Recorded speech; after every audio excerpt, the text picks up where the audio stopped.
حضرت ابو ہریرہ رضی اللہ تعالیٰ عنہ سے روایت ہے کہ رسول اللہ صلی اللہ علیہ وسلم نے ارشاد فرمایا کہ قیامت اس وقت تک نہ آئے گی کہ یہاں تک کہ سرزمین حجاز سے ایک آگ نکلے گی جو بصرہ میں اونٹوں کی گردنیں روشن کر دے گی۔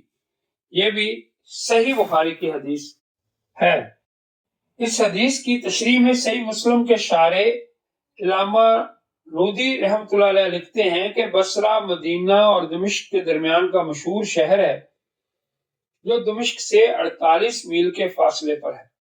یہ عظیم آگ فتنہ تاتار سے تقریباً 1 برس قبل بھڑکی تھی۔ یہ آگ جمعہ جمادی الثانی 654 ہجری کو نکلی اور میلوں تک پھیل گئی۔ جو پہاڑ اس کی زد میں آئے ان کو راکھ کا ڈھیر بنا دیا اور 27 رجب 52 دنوں بعد تک بھڑکتی رہی۔